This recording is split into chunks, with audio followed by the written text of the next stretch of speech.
I don't know, some idiot thought that. The Americans came along and go, no, we'll get rid of that. Or we'll have the side ones, but also we'll have them across the top of the road so everyone can see. I drive, all right? I know what driving's like. And I was wrong, so I'm converted. And it is like an adventure.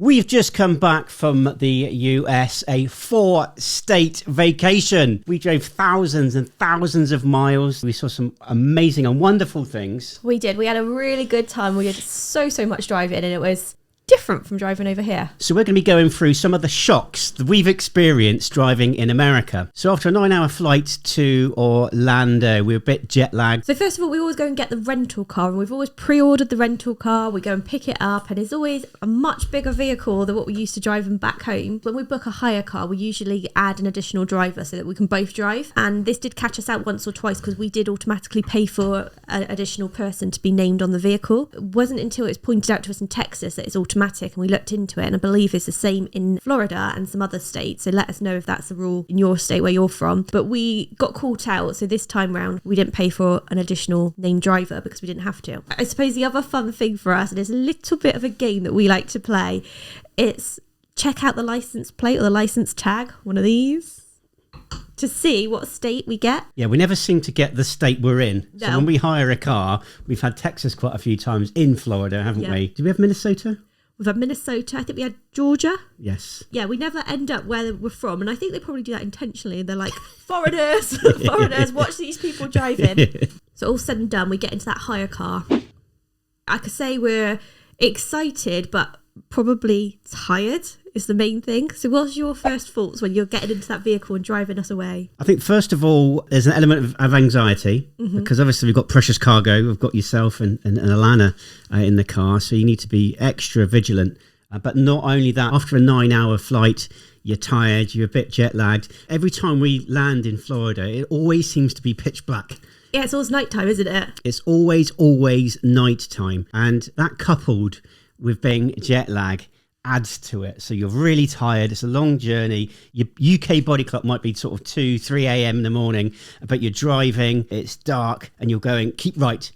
Whatever happens, I can still see it now every time we pick up a car and I'm driving out is keep right. It is tough. That's probably the toughest part for me driving in the US is after a bit of jet lag, you go there, it's dark, and obviously driving on the highway, you've got lots of cars, incoming cars with their lights on, which can be a bit sort of dazzling, and you're driving. But the thing is, get in the slow lane. Yep. Take your time. Maybe have the window down or the air conditioning blaring out, chewing some gum or something just to sort of keep yourself awake. I was laughing earlier because you do actually say, keep right. And it's not just in his head, it's quite loud. Yeah.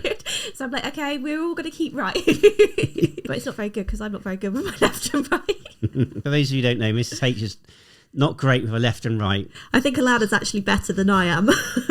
So not being good at left and right, I'm probably not the most ideal navigator, but we've done 4 states now and we've managed and we've not got lost that many times. But one of my first jobs as co-pilot, as I'm going to call myself, or chief navigator, is to turn on that AC and get that blaring because the cars are always warm, it's always hot. And obviously for us coming from the UK, I don't think we've really come in the height of summer. So we've always come from the UK when it's a little bit colder. We get to the US and especially if we've landed in Florida, it's hot. So the aircon needs to go on and it's always like a lot more powerful than the aircon we get back home in our cars. Definitely. And I think it needs to be. And while you're on that, the car we had, and it was probably my favourite car, actually had like a cooling system in the seat. Oh, that's right. I think that was the first car we had in Florida on the last vacation. It was like a Jeep Cherokee or something. It was a very nice car, wasn't it? Really, probably my favourite car. It's nice and big. It had really good air conditioning. You can get all the suitcases in the back and the stroller. I'm going to say pram then. The stroller. And then obviously we've loaded up with all of our luggage. We've got ourselves in the car. And like you said earlier, getting out of the airport seems to be the biggest challenge. I'll come on to that later on. But it's a big challenge getting out of the airport, getting to the right place. And then once you're on the road, whether that be the freeway or one of the interstates, it just gets better, doesn't it? It gets easier.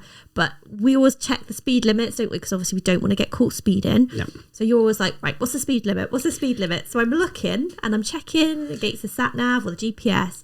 But it's good because in the US, you're in miles per hour, the same as in the UK. I think a lot of people think we might be in kilometres, but that's like the rest of Europe. The UK obviously had to be a little bit different, and we're in miles per hour too, so that's handy. What we tend to do, we usually get on the road, we know where we're going, and then we usually say, let's try and find a 7-Eleven. So it doesn't obviously matter what time of night it is. We go and try and find a 7-Eleven, and we stock up on a few essentials like the water, the milk, beer if we're drinking it, and a few snacks, something for breakfast, because we never know what the accommodation is going to be like, and sometimes you get these welcome packs and sometimes you don't, so it's nothing worse than waking up with a dry mouth after lack of sleep and being on an airplane. So we always make sure we've got some water. But yeah, 7-Eleven is always one of those things that we stop at, don't we? Particularly in Florida, it seems to be every 100 metres or so there's another 7-Eleven, and they are extremely convenient because you've got everything in there: food, drinks, obviously fuel. Good store. We do like a 7-Eleven. We tend to find most of the things we need in there, but we have noticed more Wawas popping up everywhere, haven't we, as well? I don't think we've ever been in a Wawa. Maybe that's one for a next trip. It doesn't feel like we stay too far from the airport in Orlando. We do seem to be driving for a little bit, but it's not like we drive hours and hours to get to accommodation. We get to the accommodation and we obviously settle in and everything, but it's not until the next day that we get the true feel for driving in that state, is it? Yeah. So tell us, first experience actually driving with maybe a fresh pair of eyes after a little bit of sleep.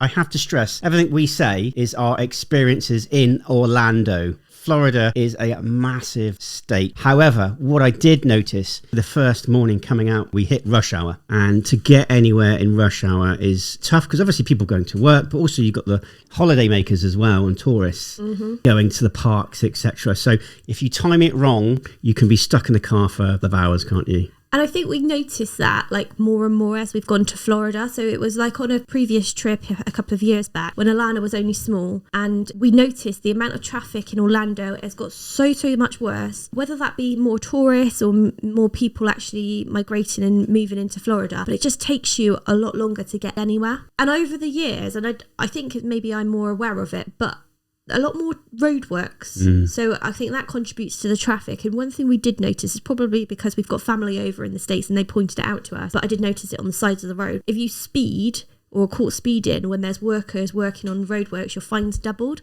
And that's something that I don't think we get here. It's just if you're speeding, you get caught speeding, you get fined. But there's nothing to say if there's road workers present, you get double fine, is there?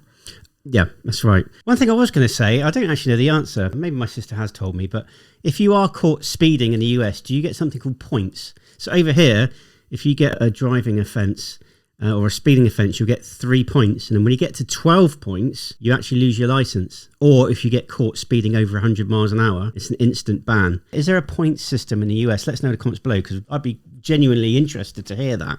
Yeah, we wouldn't want to get banned in the US, would you? So when the traffic has subsided and we get a bit of open road, one of the things that did shock me was the way people drive in Orlando, Florida. It's very different to the UK. I guess you haven't quite got the space, etc. But it was most noticeable that people drive quite erratically in Orlando, Florida. Now, this could be down to the amount of tourists. Yes. Not knowing where they're going. It could be Florida man. It could be an amalgamation of all of the above. Yeah, it was most noticeable. People driving quite erratic, short tempers, short fuses, which is always a bit of a worry when you've got your wife and your child in the back of the car. Lots of people cutting in constantly, isn't there? And like, maybe like you said, it might be the tourists, but I think it's probably more the locals as well, because there's that much traffic. I think everyone's just trying to get somewhere quick, and you know they don't care if they cut you up. It kind of reminded me of driving in London. London's very much like that. You know, it's all everyone for themselves, cutting each other up. You don't let anyone in, you don't let anyone out. That was interesting. We've noticed it's got kind of worse each time we've gone there. But if you want to add anything to that, let us know your thoughts in the comments below, because we'd love to hear from you. Yeah, and I suppose that leads us on to the amount of accidents we see. Yeah, it was quite alarming, wasn't it? It seems to be every sort of 50 miles or so, there's another accident that you see the sheriff parked next to a crashed car, or you'll see a wheel, just a stranded wheel on the side of the road and things like that. So there does seem to be a lot of accidents.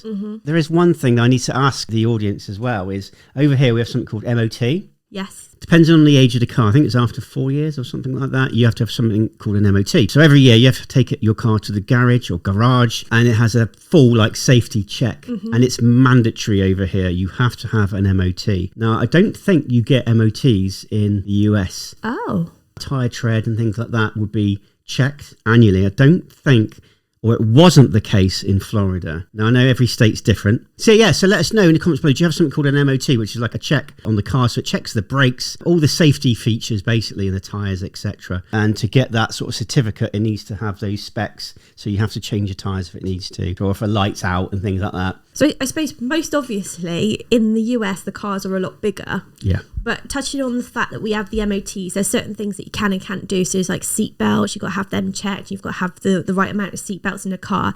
But it seems like there's quite a few cars in the US that are customised and things that you wouldn't necessarily be allowed to get away with over here. First thing that springs to my mind, and I'm really glad you mentioned that, was I saw this truck and it had what I can only describe to be like knives coming out the wheels. So where the wheel nuts are, there was like knives, and they were like spinning as the car was going or the truck was going. And I was like, what is that? It's something like from Wacky Races or something. The knives come out to take someone's tyres out.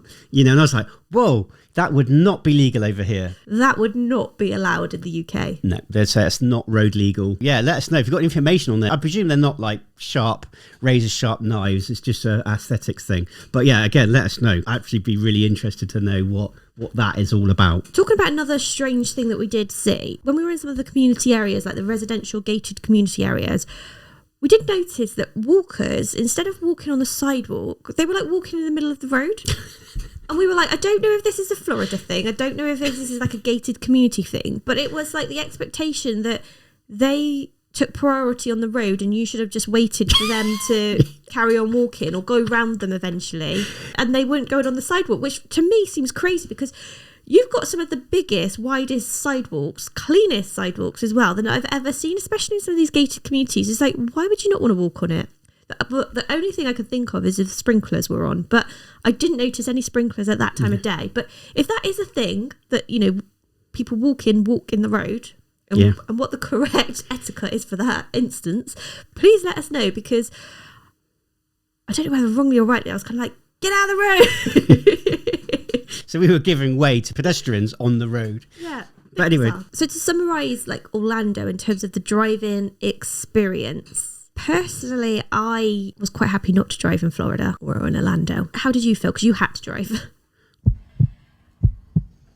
Without going into too much detail of other states, if I'm being brutally honest, again, this is Orlando, Florida, I didn't enjoy it.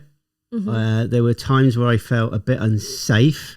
Again, I'm sensitive, or my senses are heightened because you've got yourself in the car in Atlanta, so you got the precious cargo, so you are a bit more sort of jumping, a bit more sort of on edge. But yeah, with the drivers it was very erratic, and there were quite a few times I didn't feel safe. Either someone driving into me or slamming the brakes on or driving in the back of me or something like that. I was kind of on edge quite a lot. You weren't as relaxed, I don't think, driving in Orlando. I didn't enjoy it as much as I did driving in other states, if I'm being honest. Again, that's not a reflection on all of Florida. This is Orlando, Florida. It was a lot more stressful in its own right, I think, trying to get around in Orlando just with the traffic, and maybe it being a bit more built up in some sense, because, you've got everyone trying to get to the theme parks or doing the certain routes. It did feel more stressful. It wasn't as fun to navigate, and it wasn't as fun to drive, and I don't think we enjoyed driving. It was more like a means to an end rather than woohoo, let's go get in the car and go on an adventure. One cool thing we did see, you spotted it, was a pest control van that stopped in the middle of the road, and we were like, whoa, what's this guy doing? And he actually got out and rescued, was it a turtle? There was a turtle in the road, and he went and picked it up and took it over to the grass verge on the side to protect it. But what was also really cool is there was a massive big Arctic lorry truck behind us, and it stopped in the middle of the road as well to hold back all the traffic. And we were like, that's just a really cool, good thing to do. Yeah, I really like that. It's kind of, I know turtles aren't pests, or I don't think they are in the States, but it's kind of ironic that somebody that was in pest control and deals with pests for a living is actually still that caring and humane to like rescue this turtle, which was really sweet. So on this particular trip that we're talking about, we went from Florida to Texas. We certainly did. But what we had to do is we had to book our next hire car, which is always a bit fun for us. But we did notice that it does really help and save you money if you do use a VPN. Because when I was trying to book the car for Texas whilst in Florida, it was a lot more expensive than the car I'd previously booked for us for in Florida. And that's when I booked it from the UK. I would never ever have thought of a VPN being used for like saving money, because historically I've always thought of VPNs like getting American shows over here. So like Netflix, so we watch something called Supernatural, and American Netflix has that show, whereas the UK doesn't. Yeah, interesting. Would you actually manage to save some money? Which is pretty cool. I want to show you how using a VPN can actually save you things like car hire. Come have a look. Let's take the prices. Type it in for a surprise. When you connect to Surfshark's VPN, it encrypts all your activity and data so it's not visible to others. When using it to look at prices, the VPN hides your location and any previous activity, so the site that you're using cannot use it against you for price discrimination. On our last trip to the USA, we visited multiple states and had to hire a lot of different cars. So let's take a look at the cost of hiring a car in the USA when booking it from the UK.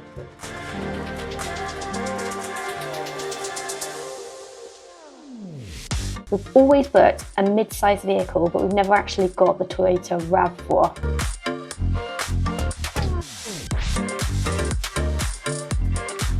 At the time of filming, this mid-sized vehicle would have cost the equivalent of $262.45. Let's just change our location using Surfshark's VPN so the car hire site thinks we're in Florida. And let's take a look at what the prices would be from there with the same spec car for exactly the same dates.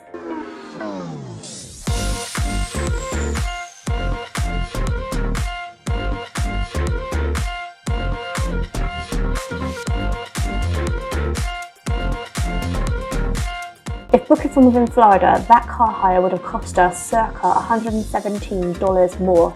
So by using Surfshark, we've actually managed to save money when hiring cars for our trip, and we do this quite regularly. I want to thank Surfshark for sponsoring today's video. Using Surfshark's VPN allows me to safely browse the internet in public places like this. Surfshark offers a 30-day money-back guarantee, so if you're not convinced and just want to try it out, then give it a try using the link in our description, and I'll also pop one down below. If you use code Mr. H, you get an extra 4 months absolutely free, so check it out now. That's also available on unlimited devices, so you can have it on your phone and your laptop like we do. So Texas, we land in Texas. We will say before we get into Texas, it was the one state we did the most traveling. Yes. So we have been to Texas twice now, and both times we did do quite a lot of travelling around. So it's probably given us the most experience of driving in the USA. Mm-hmm. So we landed in Austin. Now I was a little bit wary because we landed about 4 p.m. Yes. Once you go through and get your bags, I was thinking, we're going to come out in Austin. Austin's a bit of a city. Mm-hmm. We're getting to get out at 5 p.m. We've had the experience of Florida. And I was a bit concerned that we were going to be a 1 hour drive to our accommodation, maybe like 3 or 4 hours. Yeah, stuck in traffic. And I think also the first time we were there, we landed like a couple of days before the ACL festival was on. So it was quite busy in and around Austin anyway, wasn't it? Yeah. But it was quite painless. It was, and I think because everybody told us so much before we went to Texas about how people drive in Texas, I think we were a bit of like trepidation about it, because we were like, oh God, Florida's been crazy enough. Texas is going to be like a nightmare to drive through. I was very, very concerned because obviously some of the roads can go up to 85 miles an hour, and it's renowned, if the speed limit is 70, guaranteed everyone's doing like 80. Please drive responsibly, guys. But yeah, there was that worry. Again, keep right. Obviously in a new state. And obviously to start off with, I was driving. It was daytime, wasn't it? Or it was late afternoon. We were driving and there's like an Arctic lorry just overtakes me. So going, trying to be sensible, trying to sort of take our time and make our way to our accommodation. I don't think you were driving particularly slow though. I think it just was heightened because everyone drives that much faster, but we were probably driving a little bit slower than the speed limit at that point. Yeah, I think we were probably doing something like 60 miles an hour on like an interstate, which is like 70 plus. So yes, I got overtaken by an Arctic lorry in Texas. So that was the first sort of experience, but it was completely different. I have to say, don't we? It was Yep. completely different to Florida, the areas we drove in. So another thing we noticed driving in Texas was the roads. Even though the roads are quite big in Florida, it just felt like they were bigger again in Texas. Now, I know that age-old saying, everything is bigger in Texas, and I kind of agree with that. But the roads were massive. And some of the highways or interstates have like 5, 6, 7 lanes. Yes. Which kind of reminds me, I'm going off track a little bit, but although we didn't drive on it, the Katy Highway around Houston, I think, has 13 lanes each side. So 26 lanes. Now, things like that don't actually faze me. I actually think the more lanes, the better for traffic. And if you're a bit worried, just go in the slow lane. And then you can work your way up, get your confidence up and work your way round. That's probably true. We just needed to be careful as well because the slow lane is also the reverse for us over here. So you don't accidentally want to get in the wrong lane and get in the fast lane because, that would be a complete nightmare. Definitely. So the right lane in the UK is actually our fast lane. Yes. But I was like, so obviously that's a bit sort of foreign. I'm going in like the UK fast lane, but it's not. It's the slow lane in the US. But yeah, it's a great point, actually, yeah. And I suppose over here, maybe 4 or 5 lanes is the biggest you get in a carriageway. Even 5's not often, is it? 4 is the maximum, but 3 is most common. 3 lanes, isn't it? Yeah. And motorways are our fastest roads in the UK. Let me ask you a question. Okay. So, Chief Navigation Officer. Yes, right and left. Interesting though, what did you think? What was your differences from obviously the UK, but also from Florida? Do you know what? I actually found Texas quite easy to navigate. Maybe because the roads did feel bigger and most things didn't seem as like rushed and that you had to take an immediate turn. It was kind of like, I see it coming. Yeah. So it was like quite easy for us to navigate. But also if we ever did get lost or took a wrong turn, it was so easy to just get back round to where we needed to be. And that's like, that wasn't just following the sat nav, that was common sense. It's like, oh, we just took this turn, we should have taken the next turn, but that's okay. If we follow this, we're going to loop back round and go there because all the roads kind of seem to loop and, there were connections. It wasn't like in the UK where you take a wrong turn and you've got to go 20 miles back down the motorway to get back to where you wanted to be in the first place. Which reminds me of the feeder roads, which were amazing. I think everyone should have feeder roads. I know over here we don't quite have the space, but the feeder roads, and there's different names for them, but they were amazing. Which basically goes parallel with the interstate or the roads. Yeah, we did make a few wrong turns or miss a turn, didn't we? We missed a couple of turns. Yeah. But it was so easy to get back on, and it hardly disrupted your journey, which I really, really liked. Exactly. When we tend to be driving in a different state, or even if I go to a different country, I quite like to look around and see like all the different things. And for one thing, for me in the US, I like to know where we were. Is like I've later found out that they're water towers, but they typically say the place that you're in, don't they, on the water tower? Is it the town? Yeah, it might be the town. I don't know whether it's a town or a city, but I like looking at the water towers when we see them. But another thing in Texas, you're in Texas because you see these massive Texas flags everywhere, and you're driving down the road and you see a massive car dealership and you're like, okay, that's massive. That's like a whole city back in the UK in itself, isn't it? I'd never seen flags that big before, ever. I mean, not just the Texas flag, but the USA flag as well. I mean, I can't put into words how big. Literally, I've never seen a flag or flags that size. It's like bigger than our house. Easy. Easily. Not only the big car dealerships, but one of our fun games that we play in Texas road tripping is Spot a Buc-ee's. Spot a Buc-ee's, yeah. So you can't go to Texas and drive without noticing, obviously, the Buc-ee's. And we really liked seeing all the Buc-ee's billboards. And I think the marketing's just really good on those, isn't it, as well? So we were like watching them and going, oh, there's a Buc-ee's coming up. And we'd get quite excited, especially the first time we went to Texas, wasn't it? We were like, oh, Buc-ee's, gotta go Buc-ee's. Yeah. Actually, I said the first time. We're like that every time. I mean, the last trip we went to 3 Buc-ee's in one day. We did, yeah. It's probably one of our favourite stores, isn't it? Because everything's there. It's all mega clean. You haven't got to wait for a gas pump as well. So filling up gas, loads and loads of gas pumps. Yeah, a great truck stop or a great stop partway through a journey. Oh, yeah. Like you said, cleanliness, but also the friendliness of the staff. I know for the advertisements that they've got outside, like all the rates of pay, but everyone seems so happy that work there and they're like really nice. There was one store which we didn't find them as good in. They weren't rude, they just weren't as good as some of the others. Weren't quite as attentive, were they? And it looked a little bit run down, didn't it? Yeah. When you go into Buc-ee's, it's kind of welcome to Buc-ee's and you get your stickers and stuff. And it was kind of like there was no welcome when you walked through the door. But we don't get that over here in the UK. No, we don't get anything like that Actually, in the UK. if you would see some of the stops in the UK where you had to just stop and get like your petrol or something, you would probably wouldn't even want to go in there. Yeah, it's a bit dirty, isn't it? And you wouldn't get a welcome. No, God. We kind of went through Austin, we did some of the city stuff, and then we went, like you said, up to Fort Worth and Dallas, and then we came back down from Fort Worth and did hill country.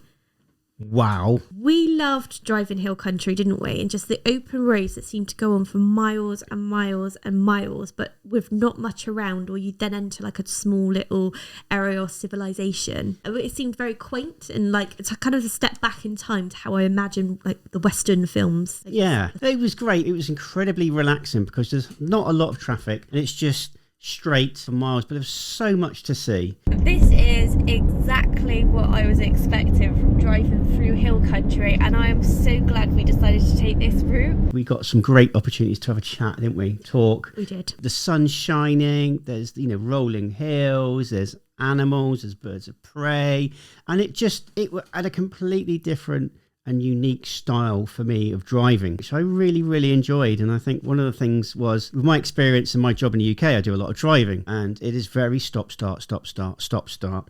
A 2-hour journey could take 4 or 5 hours just to get to an appointment. And it's hard work, it's stressful. But this was completely different. It was. You'd be on that open road and you're driving for X amount of miles. So I didn't really have a job as navigator. So we would just put some music on, wouldn't we? Yeah. And we just chat. It was lovely. It's going to sound really weird, but some of my best moments were just the amount of quality time we got to spend together in the car. And obviously we'd stopped off at places like Buc-ee's as well. So we had our road snacks, which was always welcome. But it didn't catch us out.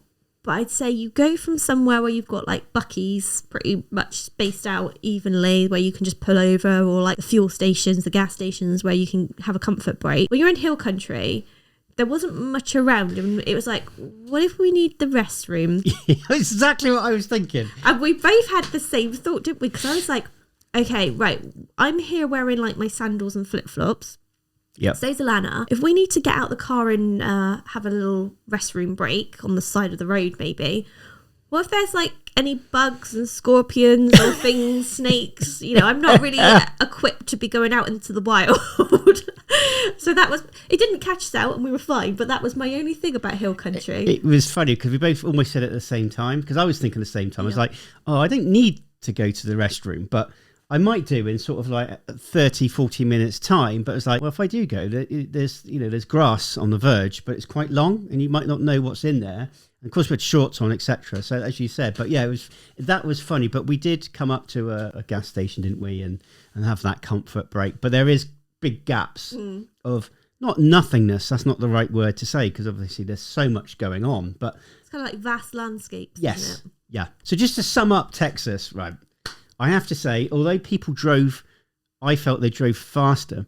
It's really weird. I still felt safe. Mm-hmm. There was never a moment I thought people driving erratic. I felt safer on driving on the roads that we did in Texas versus in and around Orlando, Florida. I sound like I'm being hard and tough on Orlando, Florida, but this is just our observations and experiences. I'm not saying that's for the whole of Orlando, but that was just our experiences. I know, I'd be keen to know what you think, because I guess there's a lot of people that live in Orlando that were like, yeah, that is the traffic, but it's probably the tourists.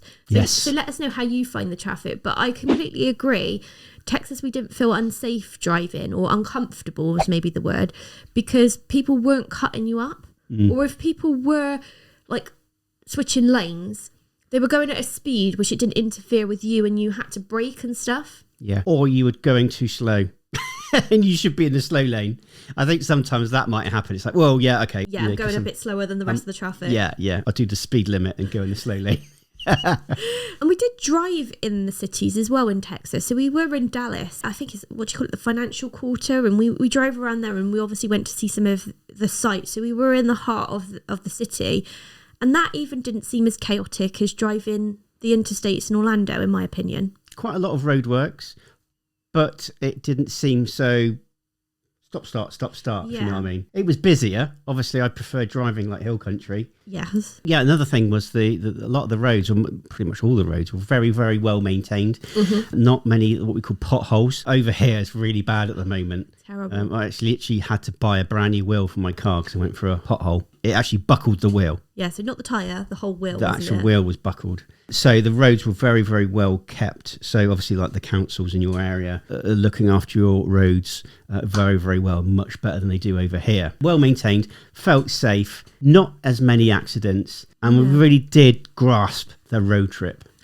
Yeah, we loved the road trip, and I think it's probably because that was our intentions in Texas, because we did so much traveling, and we probably would still enjoy it if we did Florida rather than Orlando and like did other places. We probably enjoy the road trip there, but it really got us into road tripping. And whereas here, like you said earlier, driving a short distance actually takes you 2-3 times the amount of time it should take. So it's not enjoyable because you're stuck in traffic and the stop-start. And we thought that was going to be the case.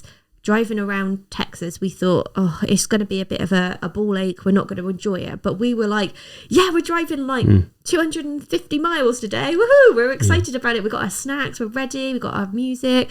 And we just really enjoyed it. So we can see how that is an American thing, road tripping and taking a road trip rather than flying, which we would have loved to have done more road trips from state to state. Yeah. But it's just we didn't have the time and we needed to get places a bit quicker.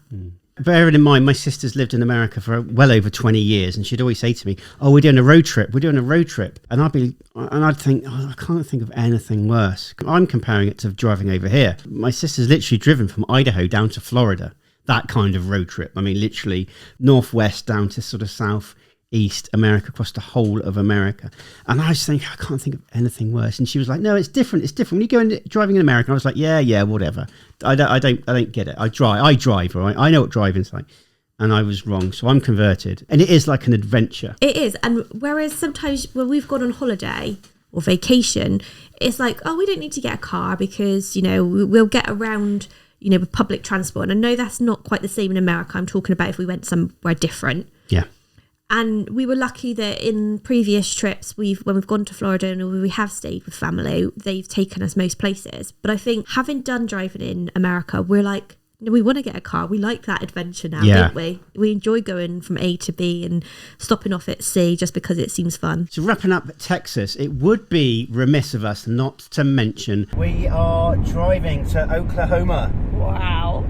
Oklahoma. We drove from Austin up to Childress, and from Childress we drove up to Hollis. All under storm watch for tornadoes. Yes, yes, exactly. So we didn't spend a long time in Oklahoma. We did some filming with Kent Rollins. It was a full day there, but we didn't even have 24 hours in there. But I think it would be remiss not to mention Oklahoma. Yeah, I mean, that was fantastic. We had quite a surreal experience that day. Obviously, we were very excited because we were filming with the legend that is Mr. Cowboy Kent Rollins. But we were driving along and you go across the Red River, which at the time we weren't really sure what it was, were we? It just like seemed just vast open space because there wasn't much river in it. No. And there were these deers running along it and we were like, oh, look at that. To be able to drive and be driving on a road that's straight and not worrying about traffic or veering off the road and being able to kind of look at the deer, it was quite a spectacular thing, wasn't it? It was. And again, our experience or driving experience is limited in Oklahoma, but we did want to mention it because obviously Oklahoma's a big state and we only actually went to Hollis and back down to Texas again. But we wanted to mention it. It was very flat. It was, and I think I was expecting it to be a little bit different. I don't know why. And again, this is just that little end part of Oklahoma at the north of Texas. But it wasn't quite how I imagined it to be in terms of driving into it. And we were driving along, weren't we? I was navigating, which was quite difficult in itself because it felt like we had more coordinates to go to rather than to like an exact address, which I kind of understand why now. We were trying to do the route and I was like, right, I think we go over here and we go here. Yeah, okay, we're going. And I was like, oh, it says we're crossing the border from Texas now into Oklahoma. And we were expecting like, I don't know, not like a checkpoint, but I was expecting maybe a bit of a fanfare, a sign. And it was just like, oh no, we crossed it. That was it. that unmarked line in the road, that was the border, which is quite fantastic. And I suppose that kind of helps to display how the United States is. You've got all these different states that are part of one big massive country. There aren't really divides between the states. Yeah, like borders. Yeah. I suppose the funniest thing was when we were going to meet with Kent Rollins and Shannon Rollins, we were driving down the road and we didn't see any cars whatsoever. It was just barren for miles and miles and miles. And all of a sudden, there was the car coming the other way and we were going this way. And we were like, they were slowing down and we were slowing down. And I don't know why we were slowing down because there was no need to. I suppose it was a bit of a smaller road, wasn't it? It was a country lane. But we could have passed each other quite comfortably. And then we passed them. They stopped. We stopped. We were both like looking at each other and we were like, do you think that's them? Because we were a little bit lost at this point. We were running a bit late, we're a little bit lost. And obviously we were meeting the legend Kent Rollins. Very excited, but also very, very nervous. We were like, where are we going? Because it wasn't, like you said earlier, it wasn't GPS directions. It was more on a notebook where we should be going. But who came out the car? It was Shannon Rollins. And she was like, hi. And we were like, she was like, oh, it's you. Yep, okay, right. And she was like, you need to come this way. So we were going in completely the wrong direction anyway. So yeah, we followed them back to where we were meeting them, doing the filming and everything, which was great. But it was just that surreal moment because we literally saw no other cars. We're in the middle of what seemed to be nowhere. And we passed this one car, which happens to be the people that we're meeting. Yeah. And they weren't looking for us. They were on their way to the ranch anyway. And I think it's just so happened that we came in from a completely different direction than we were supposed to anyway, that we happened to pass them. Because otherwise, we'd still be there looking for them. No, I know. We would have missed our whole opportunity to film with them. And I literally would have cried. So we did have a little whistle stop tour of Oklahoma. We went back down into Texas because that's where we were flying from. So we flew again from Dallas Fort Worth this time, didn't we? Over to North Carolina. Because interestingly enough, there wasn't actually any direct flights from Oklahoma to Raleigh in North Carolina. No, or we would have had to have still driven like 2.5 hours into Oklahoma City to be able to catch a non-direct flight. So it just didn't seem sensible. Yeah. It made sense to drive 4 hours down to Fort Worth and fly from there. So another road trip. So we land in North Carolina, brand new state. We eventually got our car.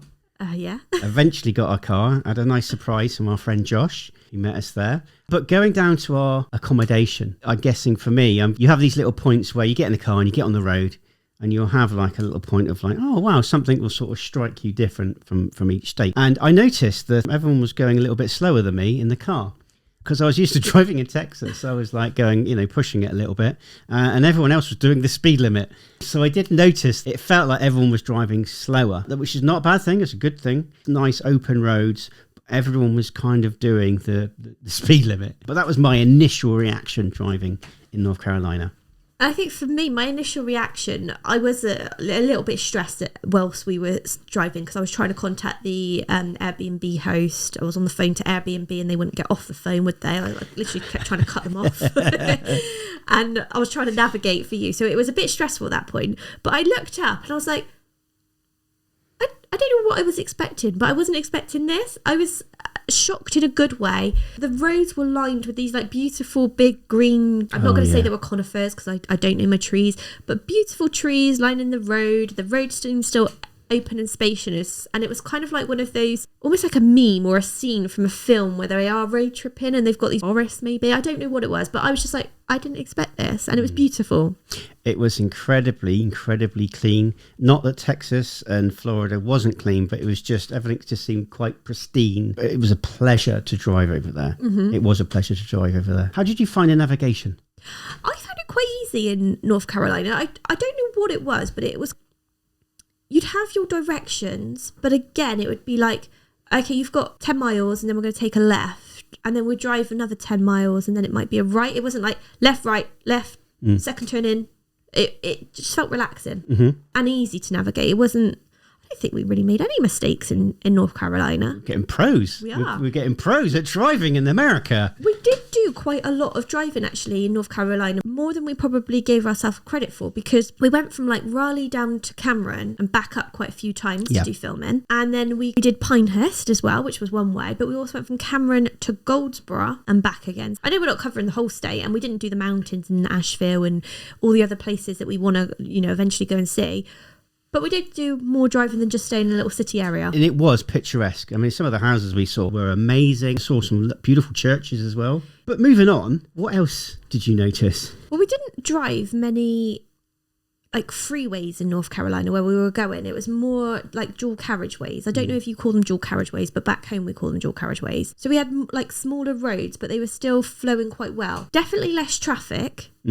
But also on these dual carriageways, like randomly you see a car parked. They weren't broken down. They were just randomly parked at the side of the road, like on the grass verge. And we saw quite a few of these, and I'm not sure why or what they were doing. You get like random cars in Poland, but they're usually mushroom pickers, but they're not on the side of a dual carriageway. So it was almost like the car was abandoned, but it wasn't, was it? Yeah, it wasn't like crashed or abandoned or someone fled from it quite quickly. It was like quite neatly parked at the side of the road, but it was like, where are the people? Why is it at the side of that dual carriageway? So that's something we noticed in North Carolina that we hadn't noticed in any other states. And we don't notice it back home unless it's like a broken down vehicle. So our general thoughts. So we've been to 4 states.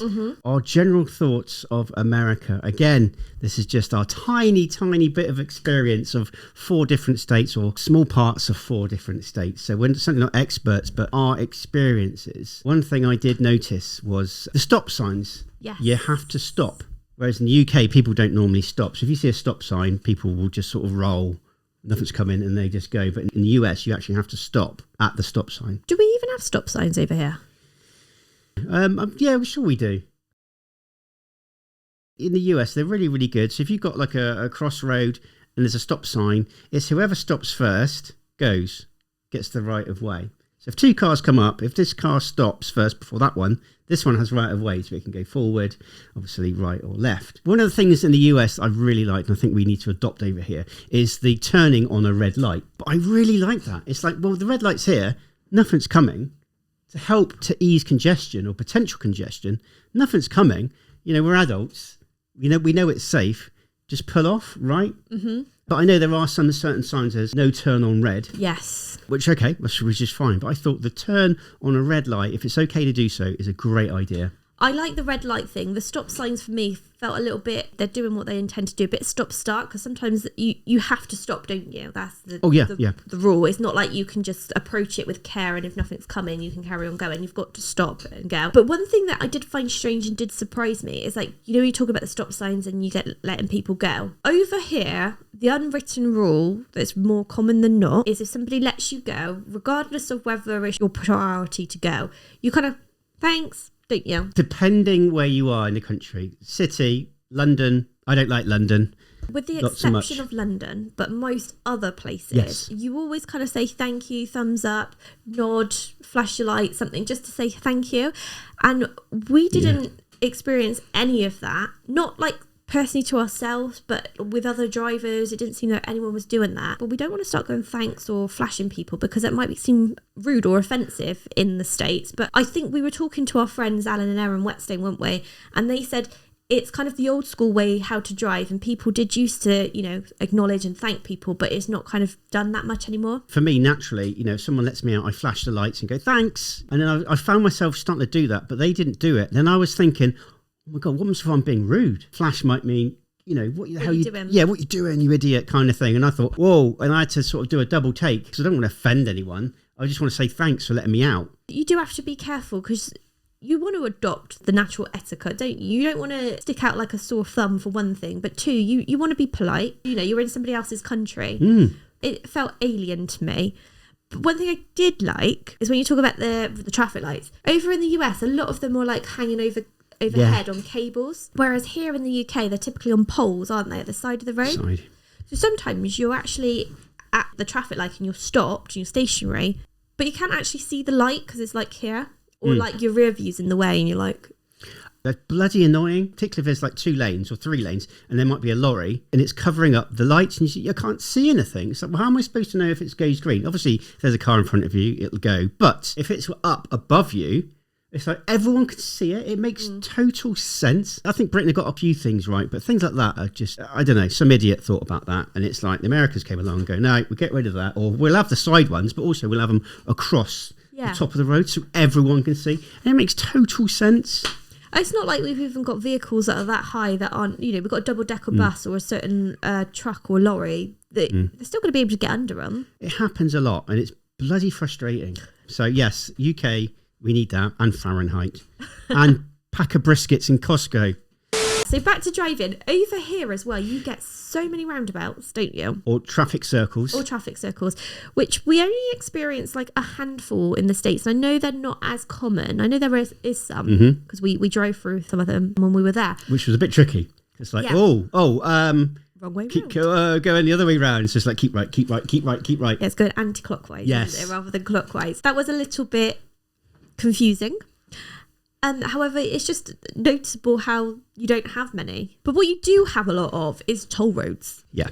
And we didn't quite understand some of the toll roads. We paid for passes for certain states when we knew we were going to be going through a lot and driving, because I think it made financial sense to have done so. But when you come to the lanes, we weren't quite sure, like sometimes, well, if we took that one, is it actually going to give us any advantage in terms of time that it's taken? Is there any traffic? Was there any point in taking that lane? Because sometimes we were down them and they felt quite small, didn't they, some of the toll roads? So you didn't feel like you could go as fast on them, even though the speed limit was the same. And you didn't seem to be beating any traffic. So it was kind of like a bit of a money spinner where it's like, quite understand that. But there were so many toll roads. There were some roads that you come off, but they might be right up in the air. Yeah. Single carriage, and you'll start going up and up and up and up and up. You almost think like you're on a roller coaster. Yeah. And it's like, whoa. And you're like really high up. Great engineering. Fantastic engineering. The other thing that didn't really make sense to me, I think it's pretty sure it was Texas. So when we flew to Texas, we asked about doing the toll unlimited. And we said to the guy goes, oh, no, you won't need that. You won't be going through many tolls. And I was like, you don't even know where we're going.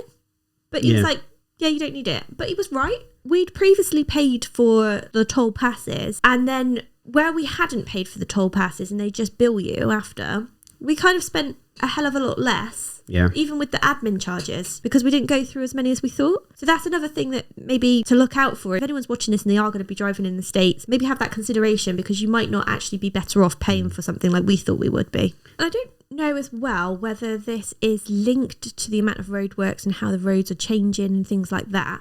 But we had a GPS that my auntie and uncle let us borrow, and they actually bought it over in the US because from their experience, and they've done a lot of traveling in the US, they said it was cheaper for them to buy a sat nav for their tour that they did than it was to put on the hire car that we definitely want a GPS in our hire car. So they just said, we're just going to buy one outright, even if we just use it for this trip, so be it. So they let us borrow it. Gotta say, and I feel rude saying this, it wasn't actually very good. It was slow and confusing, and when it told you to turn, you would already pass the turn in and things like that. It was almost like it was half a mile slower than where you were. What did we use in the end? We just used Google Maps on my phone, didn't we? Because I had the SIM card, which is another good thing to look into, getting a SIM card with data so you can use it over in the US. And we just used that the whole time. And that was a lot more accurate and easy. And what I liked doing is being able to be on the map and go and say, well, let's search for a stop, or if we need the restroom, or, you know, comfort break just to stretch our legs.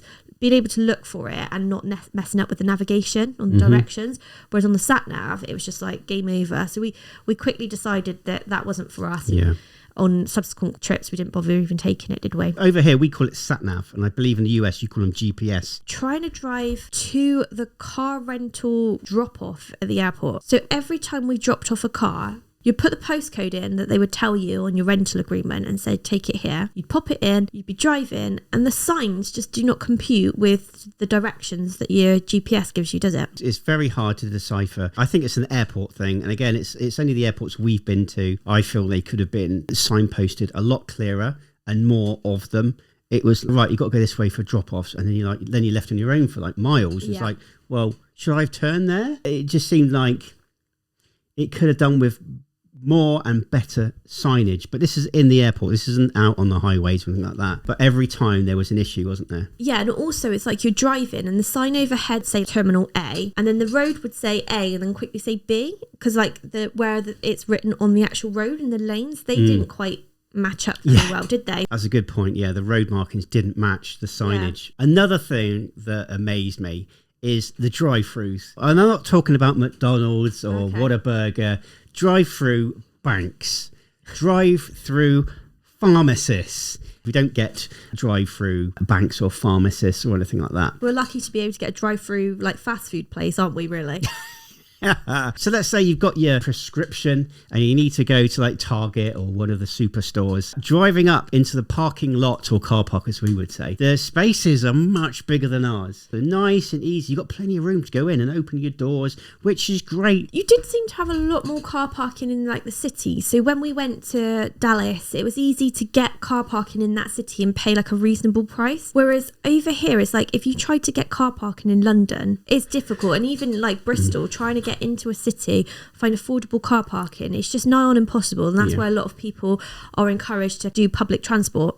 It's real estate car parks in London. Another thing, along with the road tripping as well, is like you're more geared up for it. There's more rest stops as well. So like even those rest stops, we thought they might be a little bit seedy. They weren't. They were like well lit. They had nice benches. They had really nice toilets, considering it as a truck stop. I think there was even CCTV and things like that. So it just feels like stateside you're more geared up for it, whereas in the UK you just got to lay by at the side of the road. In the UK, everything seems to be run down. Go to the restrooms or the toilets, everything smells of wee, unfortunately. It's dirty and grimy, so it was refreshing. The whole experience of driving in the US for us was a pleasure. The other thing was billboards, and I'm going to quickly go back to Buc-ee's. The Buc-ee's billboards were amazing. The thing that really sort of struck me was in 170 miles is the Buc-ee's, and you're like, wow, 170 miles?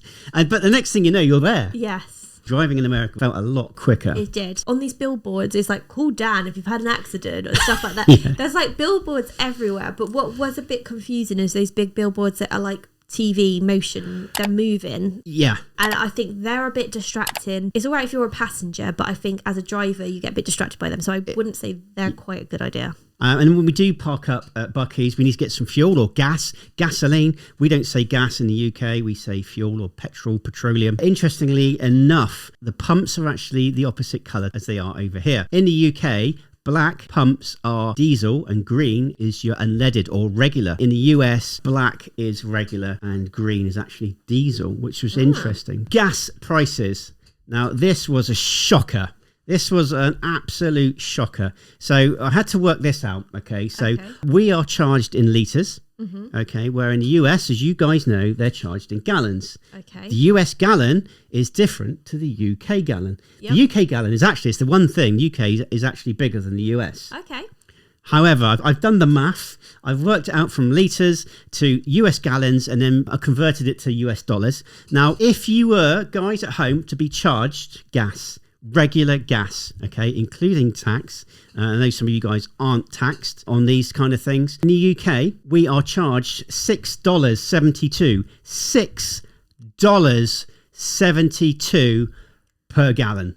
Now, let us know in the comments below what you are charged. Let us know what state you're in, because I know some states it's like $2. I know, from memory, it's like no more than $3, is it? Like $3-4 maximum. So it's disgusting what we pay in tax. Rip off Britain. It is. I know we import a lot of our gas, and America has their own resources they can rely on. I mean, you're expecting it to be a little bit more, but like 3 times more.